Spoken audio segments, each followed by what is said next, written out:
नमस्कार साथियों, स्वागत है आपका ऑनलाइन स्टडी ग्रुप में। 20 प्रैक्टिस सेट की जो सीरीज चल रही है करंट अफेयर्स की, उस क्रम में आज ये 10वां प्रैक्टिस सेट है करंट अफेयर्स का। हमें पूरा भरोसा है कि आप लोग जो भी करंट अफेयर्स की सीरीज दी जा चुकी है उसको आप लोग नियमित रूप से देख रहे होंगे और उसका कुछ अंतराल के बाद रिवीजन भी करते रहें ताकि वो करंट अफेयर्स के प्रश्न परीक्षा में आए तो बिल्कुल गलत नहीं होने चाहिए। तो चलिए शुरू करते हैं आज का ये 10वां प्रैक्टिस सेट। पहला प्रश्न है, यूनेस्को द्वारा किसे यूनेस्को की सद्भावना दूत के रूप में नियुक्त किया गया है?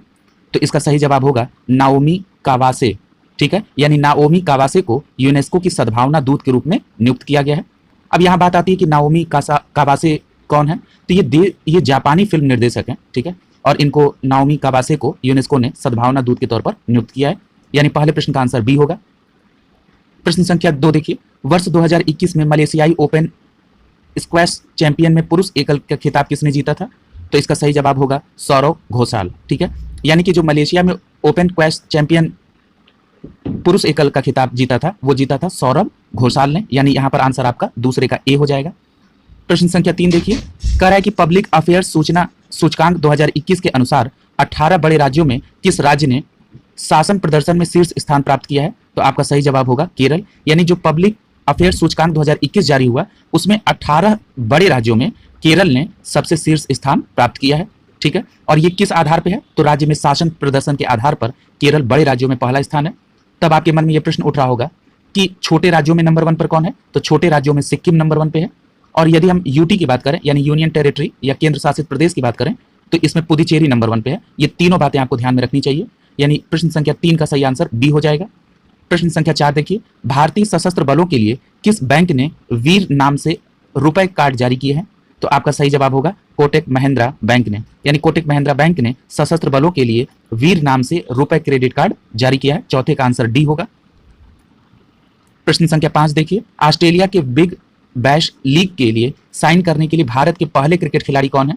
यानी ऑस्ट्रेलिया के बिग बैश लीग के लिए साइन करने वाले पहले खिलाड़ी का नाम है उन्मुक्त चंद। ठीक है, यानी उन्मुक्त चंद ने बिग बैश लीग के लिए साइन किया है, यानी पांचवें का आंसर क्या हो जाएगा? ए हो जाएगा। छठवां प्रश्न देखिए, हाल ही में भारत सरकार ने किस कंपनी को 11वें महारत्न कंपनी का दर्जा प्रदान किया है? तो आपका आंसर होगा पीएफसी, यानी विकल्प सी सही होगा यहाँ पे, यानी कि पीएफसी को भारत सरकार ने 11वें महारत्न कंपनी के तौर पर दर्जा दिया है। अब आपके दिमाग में होगा कि पीएफसी का फुल फॉर्म क्या है? तो पीएफसी का full form power finance corporation है। इसकी स्थापना 16 जुलाई 1986 को हुई थी और इसका मुख्यालय कहाँ पे है? तो नई दिल्ली में है। छठवें प्रश्न का आंसर सी होगा। आगे चलते हैं। प्रश्न संख्या 7 देखिए, नीति आयोग तथा अटल इनोवेशन मिशन द्वारा संयुक्त रूप से विकसित देश का पहला अटल सामुदायिक नवाचार केंद्र का उद्घाटन कहाँ किया गया?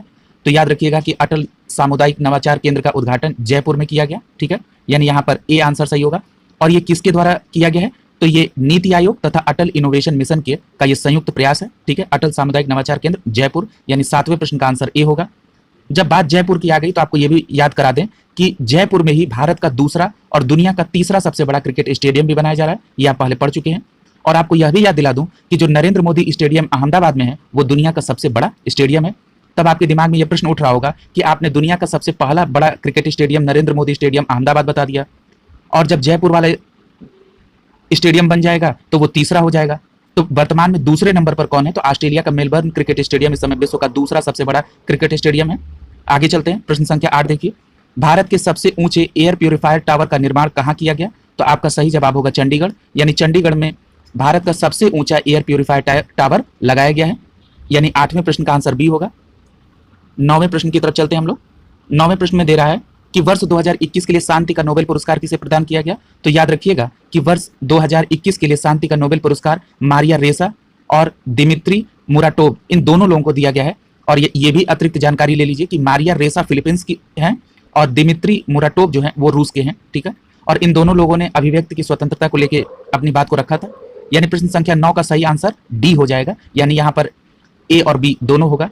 आप विकल्प सी में एक नाम देख रहे हैं अब्दुल रज्जाक गुरनाह का। ये अब्दुल रज्जाक गुरनाह तंजानिया के रहने वाले हैं और इनको 2021 में साहित्य का नोबेल पुरस्कार दिया है और इन्होंने शरणार्थियों के संदर्भ में अपने विचार रखे थे। तो यहाँ पर आपको 2 प्रकार के नोबेल पता चल गए, शांति के क्षेत्र में मारिया रेसा तथा दिमित्री मुराटोव, और साहित्य का नोबेल पुरस्कार अब्दुल रज्जाक गुरनाह को दिया गया था। यानी इस प्रकार प्रश्न संख्या 9 को हम लोगों ने देख लिया। सही आंसर होगा डी। अगला देखिए, यूएस ओपन 2021 की महिला एकल विजेता कौन रही? तो याद रखिएगा कि यूएस ओपन 2021 की महिला एकल विजेता एमा रादुकानु है। ठीक है, क्या नाम है? एमा रादुकानु। अब प्रश्न उठता है कि एमा रादुकानु का संबंध किस देश से है? तो ये ब्रिटेन की रहने वाली हैं। और इन्होंने किसको हराया? तो इन्होंने लेलाह फर्नांडीज को हराया। लेलाह फर्नांडीज कनाडा की रहने वाली हैं। ठीक है, यानी कि यूएस ओपन 2021 में महिला वर्ग में एमा रादुकानु ने लेलाह फर्नांडीज को हराया। ठीक है, तो यहाँ प्रश्न ये भी उठता है कि यूएस ओपन 2021 के पुरुष एकल विजेता कौन रहे? तो पुरुष एकल विजेता डेनियल मेदेव थे, जो रूस के थे। और इन्होंने किसको हराया था? नोवाक जोकोविच को हराया था, जो सर्बिया के रहने वाले थे। ठीक है, ये यूएस ओपन का पूरा कंप्लीट आपको महिला और पुरुष दोनों एकल का मिल गया। अब इसको थोड़ा सा कोरिलेट और कर देते हैं। आपने इसके पहले के सेट में पढ़ा था कि ऑस्ट्रेलियन ओपन 2022 में पुरुष वर्ग में राफेल नडाल, जो स्पेन के रहने वाले हैं, उन्होंने डेनियल मेदेव को हराया था, जो रूस के हैं। ठीक है, अब यहाँ पर देखिए कैसे कोरिलेट होगा। सबसे पहले हुआ था यूएस ओपन 2021। यूएस ओपन 2021 में जब डेनियल मेदेव रूस के जीत गए थे और उन्होंने नोवाक जोकोविच को हरा दिया था, तो इनका कॉन्फिडेंस बहुत हाई हो गया था। और कॉन्फिडेंस इतना हाई हो गया कि ये ओवर कॉन्फिडेंस में हो गए और ऑस्ट्रेलिया ओपन 2022 में राफेल नडाल से वो हार गए। यानी इस प्रकार भी आप कोरिलेट कर सकते हैं। और आपको ये भी याद दिला दूं कि ऑस्ट्रेलिया ओपन 2022 में एस्ले बार्टी, जो ऑस्ट्रेलिया की हैं, उन्होंने डेनियल कार्लिंस को हराया था, जो अमेरिका के थे। ठीक है, यानी ये दोनों आपको रिवाइज भी हो गया और मैंने एक ट्रिक भी बताया समझने के लिए। यानी प्रश्न संख्या 10 का सही आंसर होगा ए। प्रश्न 11 देखिए, कह रहा है भारत की सबसे बड़ी ओपन एयर फर्नरी का निर्माण कहाँ किया गया है? तो भारत की सबसे बड़ी ओपन एयर फर्नरी का निर्माण उत्तराखंड में किया गया है। इसी से रिलेटेड एक और फैक्ट मैंने आपको पहले बताया था कि हैदराबाद में भारत का पहला ओपन रॉक संग्रहालय बनाया जा रहा है। ठीक है, यानी अगर ये पूछे कि भारत का पहला ओपन रॉक संग्रहालय कहाँ है, तो हैदराबाद में। यदि आपसे पूछे कि ओपन एयर फर्नरी कहाँ पर है, तो आपका जवाब होगा उत्तराखंड में। ठीक है, यानी प्रश्न संख्या 11 का आंसर डी होगा। 12वां प्रश्न देखिए, छात्रों की भाषा संबंधी बाधा को दूर करने के लिए किस संस्था द्वारा हाल ही में प्रोजेक्ट उड़ान को लॉन्च किया गया? तो याद रखिएगा कि भाषा संबंधी बाधा को दूर करने के लिए जो प्रोजेक्ट उड़ान लागू किया गया वो आईआईटी बॉम्बे द्वारा लॉन्च किया गया था। यानी प्रश्न संख्या 12 का सही आंसर बॉम्बे हो जाएगा। ठीक है, अगला प्रश्न देखिए 13 नंबर, कह रहा है कि स्ट्रीट वेंडर्स को डिजिटल भुगतान हेतु मंच उपलब्ध कराने के लिए मैं भी डिजिटल 3.0 अभियान किस मंत्रालय द्वारा लॉन्च किया गया? तो आपका सही जवाब होगा डी। क्यों? क्योंकि यहाँ पर ए और बी दोनों होंगे। यानी आवास एवं शहरी मंत्रालय और इलेक्ट्रॉनिक एवं सूचना प्रौद्योगिकी मंत्रालय की ये संयुक्त पहल है कि उन्होंने स्ट्रीट वेंडर्स, यानी जो सड़क के किनारे फुटपाथ पे लगाते हैं, उनके डिजिटल भुगतान के लिए एक मंच प्रोवाइड किया और उस अभियान का नाम रखा मैं भी डिजिटल 3.0। ठीक है, यानी प्रश्न संख्या 13 का सही आंसर क्या होगा? डी होगा। प्रश्न संख्या 14 देखिए, हाल ही में उत्तराखंड में स्थित किस नेशनल पार्क का नाम बदलकर रामगंगा नेशनल पार्क रखने की घोषणा की गई है? तो याद रखिएगा कि जिम कार्बेट नेशनल पार्क, ठीक है, इसका नाम बदलकर रामगंगा नेशनल पार्क रखा जाएगा। अब प्रश्न उठता है कि जिम कार्बेट नेशनल पार्क कहां पर है? तो ये नैनीताल उत्तराखंड में है। ठीक है, यानी नैनीताल उत्तराखंड में है कौन? Jim Corbett national park. और जिम कार्बेट नेशनल पार्क की एक और खासियत जान लीजिए कि यह भारत का पहला राष्ट्रीय उद्यान है। और इसकी थोड़ा सा और बैकग्राउंड को भी जान लें, क्योंकि हो सकता है कि कहीं से भी प्रश्न पूछा जा सकता है। तो जो जिम कार्बेट नेशनल पार्क है, इसकी स्थापना 1936 में हैली नेशनल पार्क के रूप में की गई थी और इसका उद्देश्य था कि जो लुप्त प्राय बंगाल टाइगर हैं उनको संरक्षण प्रदान किया जा सके। ठीक है, तो ये आपकी जिम कार्बेट नेशनल पार्क, जो अब रामगंगा नेशनल पार्क बनने जा रहा है, ये पूरी जानकारी हुई। यानी प्रश्न संख्या 14 का डी आंसर होगा। अगला प्रश्न देखिए, कह रहा है कि पुस्तक गीता गोविंदास जयदेव डिवाइन ओडिसी के लेखक कौन है? तो इसके लेखक कौन है? डॉक्टर उत्पल के बनर्जी। ठीक है, तो यानी कि 15 नंबर का सही आंसर क्या हो जाएगा प्रश्न का? डॉक्टर उत्पल के बनर्जी। ठीक है, अगले प्रश्न की तरफ चलते हैं। प्रश्न संख्या 16 देखिए, कह रहा है कि केंद्रीय पर्यावरण एवं वन जलवायु परिवर्तन मंत्रालय द्वारा हाल ही में लॉन्च किए गए प्राण पोर्टल का संबंध किससे है? तो याद रखिएगा कि जो प्राण पोर्टल लॉन्च किया है केंद्रीय पर्यावरण वन एवं जलवायु मंत्रालय द्वारा, उसका संबंध वायु प्रदूषण के नियमन से है। ठीक है, यानी 16 नंबर प्रश्न का आंसर क्या होगा? सी सही होगा। प्रश्न संख्या 17 देखिए, किस राज्य सरकार द्वारा बाजरा मिशन की शुरुआत की गई? तो ये प्रश्न आप जब घटना सार का कर रहे थे अभ्यास, तो उस समय आपने देख लिया था कि छत्तीसगढ़ में बाजरा मिशन की शुरुआत की गई है। यानी प्रश्न संख्या 17 का सही आंसर होगा ए। यहाँ एक बात और आपको बताना चाहता हूं कि संयुक्त राष्ट्र महासभा ने भारत के प्रस्ताव को अपना मानकर वर्ष 2023 को मोटे अनाज का अंतर्राष्ट्रीय वर्ष घोषित किया है। ठीक है, ये भी बात यहाँ याद रखिएगा। यानी 2023 को संयुक्त राष्ट्र महासभा ने मोटे अनाज का अंतर्राष्ट्रीय वर्ष घोषित किया और बाजरा मिशन जो है वो छत्तीसगढ़ की सरकार द्वारा चलाया गया। यानी प्रश्न संख्या 17 का सही आंसर ए होगा। 18 नंबर देखिए, निम्नलिखित में से कौन सा देश सभी नवनिर्मित घरों में इलेक्ट्रॉनिक वाहन चार्जर की स्थापना अनिवार्य करने वाला दुनिया का पहला देश बन गया है? तो आपका सही जवाब होगा इंग्लैंड। यानी इंग्लैंड ने जितने भी नवनिर्मित घर हैं वहां ये मैंडेटरी कर दिया है कि यह हर जगह पर इंग्लिश इलेक्ट्रॉनिक वाहन चार्जिंग चार्जर जरूर रहना चाहिए, यानी कि प्रश्न संख्या 18 का सही आंसर सी हो जाएगा। 19 नंबर देखिए, भारत, फ्रांस और ऑस्ट्रेलिया की पहली त्रिपक्षीय विदेश मंत्री स्तरीय बैठक का आयोजन कहाँ किया गया? तो आपका सही जवाब होगा ब्रिटेन, यानी ब्रिटेन में भारत, फ्रांस और ऑस्ट्रेलिया की पहली त्रिपक्षीय विदेश मंत्री स्तर की बैठक हुई थी, यानी 19 नंबर का आंसर क्या होगा? डी होगा। 20 प्रश्न देखिए, 20वां, किस देश ने मंगल ग्रह पर अपना पहला मार्स रोवर झुरोंग को सफलतापूर्वक लैंड कराने की उपलब्धि हासिल की है? तो इसका सही जवाब होगा चीन, यानी चीन ने मंगल ग्रह पर झुरोंग नामक पहला मार्स रोवर लैंड कराया है, यानी इस प्रश्न का आंसर ए सही होगा। 21 नंबर प्रश्न देखिए, हाल ही में किस देश ने पहली परमाणु पनडुब्बी से जिरकॉन नामक हाइपरसोनिक मिसाइल को सफलतापूर्वक परीक्षण किया है? तो इसका सही जवाब होगा रूस, यानी रूस ने पहली बार परमाणु पनडुब्बी से जिरकॉन नामक हाइपरसोनिक मिसाइल को सफलतापूर्वक उसका परीक्षण किया है, यानी प्रश्न संख्या 21 का सही आंसर सी होगा। 22 नंबर देखिए, 11 फरवरी 2021 को किस व्यक्ति की पुण्यतिथि पर समर्पण दिवस मनाया गया? तो याद रखिएगा, पंडित दीनदयाल उपाध्याय जी की पुण्यतिथि पर 11 फरवरी 2021 को समर्पण दिवस मनाया गया, यानी कि 22 का सी आंसर होगा।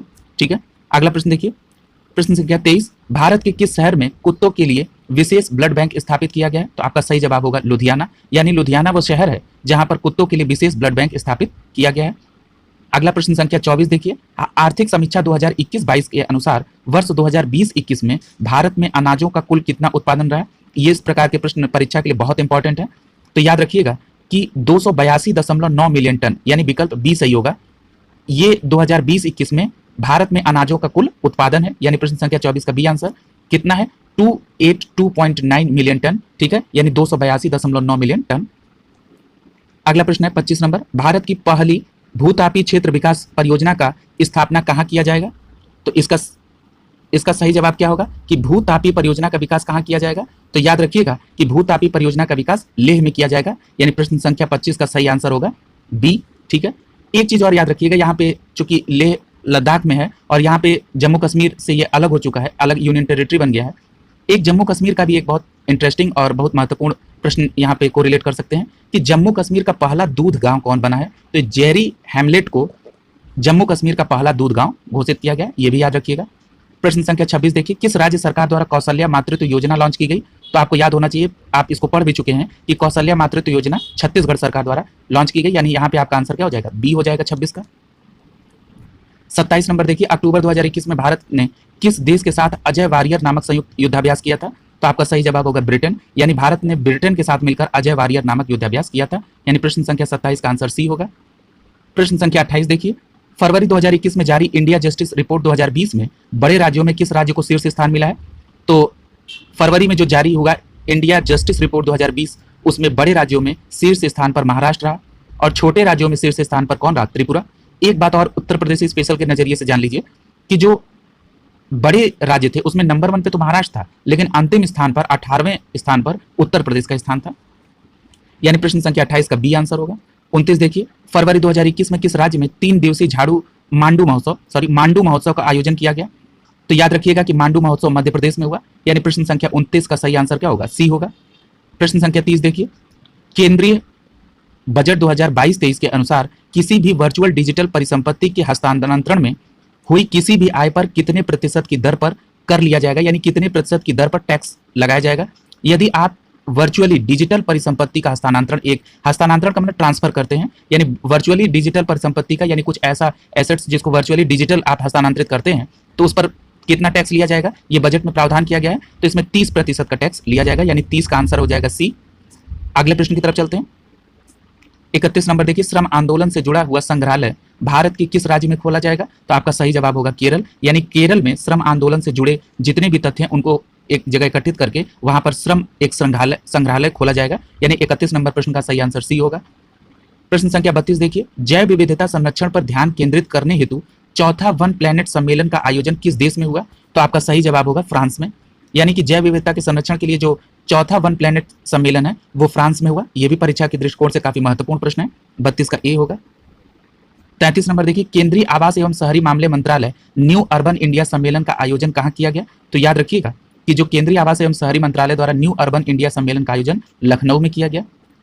एक फैक्ट और आप लखनऊ के बारे में पढ़ चुके हैं, मैं आज उसको आपको रिकॉल करा दूं कि भारत में पहला पैरा बैडमिंटन अकादमी भी लखनऊ में ही स्टैब्लिश किया गया था। ठीक है, यानी प्रश्न संख्या 33 का ए आंसर होगा। 34 पे चलिए, समुद्री खोज की क्षमता बढ़ाने के उद्देश्य से तटीय अनुसंधान वाहन सागर अन्वेषिका का जलावतरण किस बंदरगाह से किया गया? तो आपको याद होना चाहिए कि चेन्नई बंदरगाह से सागर अन्वेषिका का जलावतरण हुआ। और ये क्या करेगा? ये समुद्री खोज को बढ़ावा देने के लिए यानी एक तटीय अनुसंधान का काम करेगा। क्या नाम है? सागर अन्वेषिका। और ये चेन्नई बंदरगाह से, यानी 34 नंबर प्रश्न का सी आंसर होगा। 35 नंबर प्रश्न देखिए, किस फार्मूला 1 ड्राइवर को ब्रिटेन की महारानी ने सर्वोच्च नागरिक का सम्मान नाइटहुड दिया है? तो याद रखिएगा कि जो नाइटहुड का अवार्ड मिला है फार्मूला रेस उनको, उनका क्या नाम है? तो लुइस हैमिल्टन, यानी लुइस हैमिल्टन को नाइटहुड का उपाधि मिला है। प्रश्न संख्या 36 देखिए, भारतीय रेलवे द्वारा विश्व की पहली हॉस्पिटल ट्रेन का उद्घाटन किया गया, जिसे नाम दिया गया है, उसको नाम क्या दिया गया है? Life line express. यानी भारतीय रेलवे ने पहला विश्व की पहली हॉस्पिटल ट्रेन चलाई और उस हॉस्पिटल ट्रेन का नाम क्या रखा गया? लाइफ लाइन एक्सप्रेस रखा गया। यानी प्रश्न संख्या 36 का सही आंसर क्या होगा? सी। अब प्रश्न संख्या 27 देखिए, न्यूयॉर्क में आयोजित यूएस ओपन 2021 में पुरुष एकल के विजेता कौन है? तो ये अभी आपने किया है कि इसके विजेता कौन है? डेनियल मेदेव। यानी कि यूएस ओपन 2021 के बाद ऑस्ट्रेलिया ओपन 2022 हुआ था, यानी कि यूएस ओपन में पुरुष एकल में डेनियल मेदेव जीत गए थे। उसके बाद ये ओवर कॉन्फिडेंस में आ गए और जैसे ही ऑस्ट्रेलियन ओपन 2022 खेलने गए, वहां पे राफेल नडाल से वो हार गए पुरुष एकल। ठीक है, तो इस तरह से कोरिलेट कर देंगे तो इजीली आपको याद हो जाएगा। चलिए प्रश्न संख्या 38 पे चलते हैं। किस राज्य सरकार ने कृषि में मिट्टी एवं जल की जांच के लिए कृषि संजीवनी वैन की शुरुआत की है? तो सही जवाब होगा कर्नाटक। यानी कर्नाटक में कृषि क्षेत्र में जल और मिट्टी की जांच के लिए कृषि संजीवनी वैन का शुरुआत किया गया कर्नाटक में, यानी 38 का बी ऑप्शन होगा। 39वां प्रश्न देखिए, निम्नलिखित में से किस नदी पर दौधन बांध का निर्माण किया गया? ठीक है, तो ये जो दौधन बांध है, ये केन बेतवा लिंक परियोजना पर इसका बनाया गया है। यानी 39 नंबर प्रश्न का आंसर क्या हो जाएगा? सी हो जाएगा। दौधन बांध केन बेतवा लिंक परियोजना पर, यानी 39 का सी। अगला कह रहा है कि 40 नंबर देखिए, किस वर्ष तक भारत को उर्वरक क्षेत्र में आत्मनिर्भर बनाने की घोषणा केंद्रीय रसायन मंत्रालय ने की थी? यानी प्रश्न में कह रहा है कि केंद्रीय रसायन मंत्रालय भारत में को कब तक उर्वरक के क्षेत्र में आत्मनिर्भर बना देगा, यानी फिर किसी के ऊपर डिपेंडेंट नहीं रहना पड़ेगा। तो इसका सही जवाब होगा 2023 तक भारत उर्वरक के क्षेत्र में आत्मनिर्भर हो जाएगा। क्योंकि उर्वरक कृषि से जुड़ा है, तो एक तथ्य और आपको यहाँ पे याद दिला दें कि कृषि में शून्य डीजल उपयोग और नवीकरणीय ऊर्जा के प्रयोग के लिए जो लक्ष्य निर्धारित किया गया वो 2024 का है। तो इनको कोरिलेट कर लीजिएगा कि उर्वरक में हम 2023 में निर्भर हो जाएंगे और उसके अगले साल 2024 में कृषि में शून्य डीजल का उपयोग और नवीकरणीय ऊर्जा का उपयोग में हम निर्भर हो जाएंगे, मतलब आत्मनिर्भर हो जाएंगे, वो भी 2024 का टारगेट है। एक बात और आपको याद दिला दूं, अभी लेटेस्ट ये अपडेट है कि जो सभी के लिए आवास योजना का लक्ष्य 2022 तक था, उसको एक्सटेंड करके 2000। यहां आपको ये बात और याद दिला दें कि जो सभी के लिए आवास योजना का लक्ष्य 2022 तक निर्धारित किया गया था, उसको अब एक्सटेंड करके 2024 तक किया जा रहा है। ठीक है, यानी अब सभी के लिए आवास योजना का जो लक्ष्य है वो 2024 तक पूरा करना है। एक चीज और यहां पर बता दूं कि जो पेट्रोल में एथेनॉल के लिए 10% मिश्रित करने का लक्ष्य था वो 2022 था, लेकिन ये पूछा जा सकता है कि पेट्रोल में एथेनॉल के 20% मिश्रण का लक्ष्य कब तक है? तो ये 2025 तक है। ठीक है, ये विकल्प में 25 था तो वो क्लिक कर गया, वो याद रखिएगा। ये प्रश्न बहुत इंपॉर्टेंट है, इसको कोरिलेट कर लीजिएगा। अगला प्रश्न संख्या 41 देखिए, दूसरे खेलो इंडिया विंटर गेम्स का उद्घाटन हाल ही में प्रधानमंत्री महोदय द्वारा कहाँ किया गया? तो याद रखिएगा, दूसरा खेलो इंडिया विंटर गेम्स का उद्घाटन गुलमर्ग में किया गया, यानी 41 का आंसर बी हो जाएगा। अब आपको पूर्व में हमने एक और तथ्य बताया था खेलो इंडिया से संबंधित, ये तो खेलो इंडिया विंटर गेम्स है दूसरा, ये गुलमर्ग में। हमने आपको बताया था कि चौथा खेलो इंडिया यूथ गेम ये कहां पर होगा? तो ये पंचकुला हरियाणा में। और पांचवा खेलो इंडिया यूथ गेम कहां होगा? तो ये भोपाल मध्य प्रदेश में होगा। ये भी बात आपको याद रखनी होगी। चूंकि गुलमर्ग जम्मू कश्मीर में है, इसलिए जम्मू कश्मीर से रिलेटेड एक बात याद रखिएगा कि जम्मू कश्मीर में एक जिला है डोडा, वहां पर लेवेंडर के फूल की खेती हुई और उसको बढ़ावा दिया जा रहा है। और इस लेवेंडर के फूल को बढ़ावा देने के एक नाम दिया जा रहा है कि ये एक बैगनी क्रांति है। ठीक है, यानी आपसे ये पूछा जा सकता है कि बैगनी क्रांति का संबंध निम्नलिखित में से किससे है? तो आप बता देंगे लेवेंडर के फूल की खेती के लिए। ठीक है, तो ये भी बात आपको याद रखनी है। अब चलिए प्रश्न संख्या 42 की तरफ चलते हैं। राष्ट्रीय राजमार्ग प्राधिकरण ने किस राज्य में भारत की पहली आपातकालीन लैंडिंग सुविधा विकसित की थी? तो वो थी राजस्थान। यानी कि राजस्थान वो पहला राज्य है जहां पर आपातकालीन लैंडिंग सुविधा दी गई थी। प्रश्न संख्या 42 का सही आंसर ए हो जाएगा। प्रश्न संख्या 43 देख लीजिए, निम्नलिखित में से कौन सा एयरपोर्ट दुनिया का पहला स्मार्ट रीडिंग एयरपोर्ट होगा? ये प्रश्न आप पहले भी कर चुके हैं, तो इसका सही जवाब दुबई इंटरनेशनल एयरपोर्ट होगा, जो दुनिया का पहला स्मार्ट रीडिंग एयरपोर्ट होगा। प्रश्न संख्या 44 देख लीजिए, कह रहा है चैलेंज 1 उपग्रह निम्नलिखित में से किस देश का पहला उपग्रह है जिसे रूस द्वारा लॉन्च किया गया? तो इसका सही जवाब होगा ट्यूनेशिया का। यानी ट्यूनेशिया का पहला जो उपग्रह है इसका नाम क्या है? चैलेंज 1। ये रूस द्वारा लॉन्च किया जाएगा, यानी 44 नंबर प्रश्न का आंसर क्या होगा? बी होगा। चलिए प्रश्न संख्या 45 की तरफ चलते हैं। प्रश्न संख्या 45 देखिए, कह रहा है भारत वन स्थिति रिपोर्ट 2021 के अनुसार सर्वाधिक वनावरण प्रतिशत वाले राज्यों का सही अवरोही क्रम क्या होगा, यानी ज्यादा से कम की तरफ। और देखिए यहाँ पे प्रतिशत के आधार पे पूछ रहा है, और हमने आपको ये पहले ही बता दिया है कि प्रतिशत के आधार पे सबसे पहले मिजोरम है, फिर अरुणाचल प्रदेश है, फिर मेघालय है और फिर मणिपुर है। इस प्रकार हमारा सही आंसर क्या हो जाएगा, सी हो जाएगा 45 का, मिजोरम, अरुणाचल प्रदेश, मेघालय और मणिपुर। अगला प्रश्न देखिए, कह रहा है 46 नंबर प्रश्न में कि हाल ही में कौन सा राज्य अपनी 100% आबादी यानी कि 18+ को कोरोना वैक्सीन की दूसरी डोज देने वाला भारत का पहला राज्य है। याद रखिएगा, कह रहा है कि कौन सा ऐसा राज्य है जो 100% आबादी, जो पात्र आबादी है यानी कि जो 18+ है, उसको कोरोना वैक्सीन की दूसरी डोज भी दे चुका है। वो पहला राज्य है आपका हिमाचल प्रदेश, यानी आपका 46 का सही आंसर हो जाएगा सी। ठीक है, एक बात और याद रखिएगा, अगर आपसे ये पूछा जाए कि जो 100% पात्र आबादी है यानी उसमें डबल डोज की, उसमें पहला जिला कौन है, तो वो किन्नौर, मध्य प्रदेश, हिमाचल प्रदेश का ही किन्नौर जिला हो जाएगा। ठीक है, यानी जिला पूछे तो किन्नौर हिमाचल प्रदेश बताएंगे और राज्य पूछे तो हिमाचल प्रदेश होगा। एक प्रश्न और पूछा जा सकता है कि 100% टीकाकरण यानी दोनों डोज देने वाला पहला यूटी कौन है, तो पहला यूटी कौन है, अंडमान निकोबार है। ठीक है, ये भी बात याद रखिएगा। चलिए प्रश्न संख्या 47 की तरफ चलते हैं। कह रहा है कि संघीय बजट 2022-23 में आत्मनिर्भर भारत योजना के लिए कितनी धनराशि आवंटित की गई है, तो याद रखिएगा कि 2022-23 के बजट में आत्मनिर्भर भारत रोजगार योजना के तहत 6400 करोड़ रुपए की राशि आवंटित की गई है, यानी 47 का बी आंसर सही हो जाएगा। अगला प्रश्न देखते हैं, पूछ रहा है कि यूनेस्को द्वारा शुरू की गई E9 पहल का संबंध किस राज्य से है, किस क्षेत्र से है, तो कह रहा है कि यूनेस्को ने जो E9 पहल शुरू की है इसका संबंध शिक्षा से है। ठीक है, यानी यहाँ पर विकल्प सी सही हो जाएगा। अगला देखिए, रासायनिक हथियार निषेध संगठन OPCW के बाहरी लेखा परीक्षण के तौर पर किसको चुना गया है, तो याद रखिएगा यहाँ सही जवाब होगा गिरीश चंद्र मुर्मू, यानी बी ऑप्शन सही होगा। यानी गिरीश चंद्र मुर्मू को रासायनिक हथियार निषेध संगठन के बाहरी लेखा परीक्षण नियुक्त किया गया है।